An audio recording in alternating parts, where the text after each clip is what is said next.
لا الہ الا اللہ محمد الرسول اللہ صلی اللہ علیہ وآلہ وسلم کی تعلیم و تعلم کا سلسلہ جاری ہے۔ دعا ہے کہ اللہ تبارک و تعالی طالبان علوم نبوت کو اس کی قدر کرتے ہوئے بر وقت اذان سے پہلے مسجد میں آنے کی توفیق عطا فرمائے۔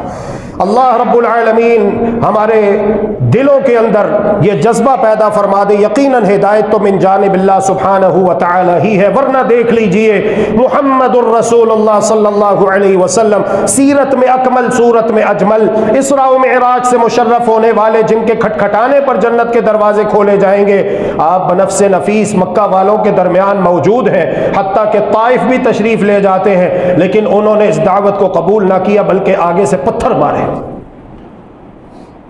یہ ہدایت اللہ رب العالمین کی جانب سے ملتی ہے۔ مزہ تو یہ ہے کہ اذان سے پہلے مسجد میں آؤ، لیکن اگر اذان کے بعد آتے ہیں اور کوئی عذر شرعی نہیں ہے، چلو کبھی کبھار اگر ہو جاتا ہے، کوئی عذر ہے، تو اللہ رب العالمین غفور الرحیم ہے، وہ دلوں کا حال بہتر جانتا ہے۔ ہم تو ظاہر پر حکم لگاتے ہیں، جو ہمیں ظاہر میں نظر آ رہا ہے ہم اس کی بات کرتے ہیں، باقی جو پوشیدہ ہے، مخفی ہے، چھپا ہوا ہے، تو ہر ایک کا معاملہ اللہ کے سپرد ہے۔ اللہ رب العالمین ہم سب کے حال پہ رحم و کرم فرمائے۔ گزشتہ جمعۃ المبارک جہاں سے بات موقوف ہوئی تھی، وہیں سے اس سلسلے کو انشاءاللہ آگے بڑھائیں گے۔ چوتھی شرط ہم نے یہ بیان کی تھی کہ لا الہ الا اللہ محمد الرسول اللہ صلی اللہ علیہ وسلم سے محبت کرنا۔ ہمیں محبت کرنی چاہیے اس کلمے سے، اور جو اس کے تقاضے ہیں، جو اس کا معنی ہے۔ پہلی شرط تھی علم ہونا چاہیے کہ لا الہ الا اللہ محمد الرسول اللہ صلی اللہ علیہ وسلم کے تقاضے کیا ہیں۔ اس کلمے کو پڑھنے کے بعد ہم نے کون سے کام کرنے ہیں، کون سے کام نہیں کرنے ہیں، ہمارا عقیدہ کیسا ہونا چاہیے اور کیسا نہیں ہونا چاہیے، اس کا علم حاصل کیا جائے۔ اور علم حاصل کرنے کے بعد دوسری شرط یہ ہے کہ اس کے اوپر یقین ہونا چاہیے، تذبذب کی، شک کی کیفیت نہ ہو۔ پتہ نہیں مسلمان سچے ہیں، پتہ نہیں یہودی سچے ہیں، پتہ نہیں عیسائی سچے ہیں۔ اگر مسلمان سچے ہیں تو اس وقت پوری دنیا میں مسلمان ذلیل اور رسوا کیوں ہو رہے ہیں؟ تو شک کی کیفیت نہ ہو۔ انما المؤمنون الذین آمنوا باللہ ورسولہ ثم لم یرتابوا، بے شک مومن تو وہ ہے جو اللہ پر ایمان لائے اور اللہ کے رسول پر ایمان لائے، پھر انہوں نے شک نہیں کیا۔ وجاہدوا باموالہم وانفسہم فی سبیل اللہ، حالات کا شکوہ کرتے ہوئے مایوس ہو کر بیٹھے نہیں، بلکہ جس کو اللہ نے جتنی توفیق دی ہے اس نے اللہ کے دین کو سر بلند کرنے کے لیے، اعلاء کلمت اللہ کے لیے جد و جہد کی، جہاد کیا۔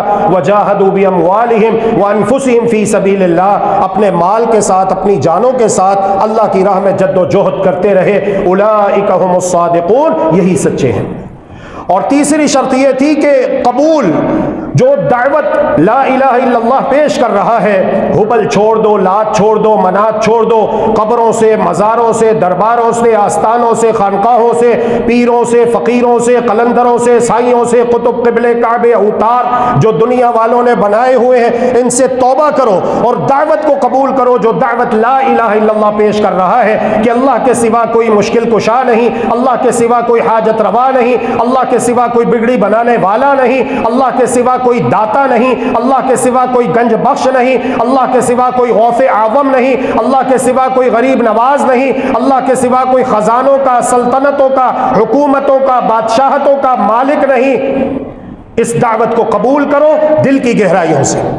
یعنی یہ کافی نہیں ہے کہ لا الہ الا اللہ زبان سے کہا جائے اور دل سے اس کو قبول نہ کیا جائے۔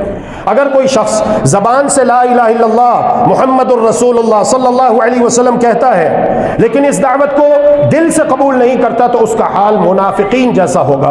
اور ایسا منافق اگر مر گیا مدینہ میں اور اس کی نماز جنازہ پڑھانے والے محمد الرسول اللہ صلی اللہ علیہ وآلہ وسلم ہیں تو اللہ رب العزت نے قرآن نازل کر دیا، آپ ان کے لیے استغفار کریں یا نہ کریں برابر ہے، اگر آپ ان کے لیے 70 مرتبہ بھی استغفار کریں گے تو اللہ نے ان کو معاف نہیں کرنا۔ تو لازم ہے کہ زبان اور دل دونوں میں یکسانیت ہونی چاہیے، مطابقت ہونی چاہیے، نہیں کہ اوپر سے کچھ کہہ رہے ہیں اور اندر کفر بھرا ہوا ہے سارا۔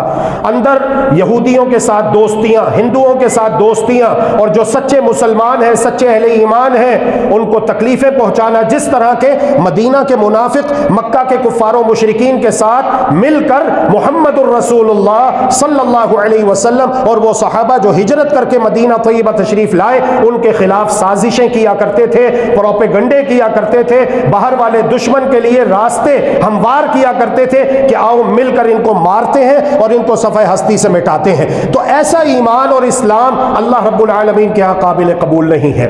زبان سے اقرار ہو اور دل سے تصدیق ہو اور اعضاء و جوارح کے ساتھ عمل کیا جائے، یہ لا الہ الا اللہ محمد الرسول اللہ صلی اللہ علیہ وآلہ وسلم کی تیسری شرط ہے۔ اللهم إنك عفو تحب العفو فاعف عنا، اللهم إنك عفو تحب العفو فاعف عنا، إلهنا فاعف عنا، فاعف عنا يا كريم، فاعف عنا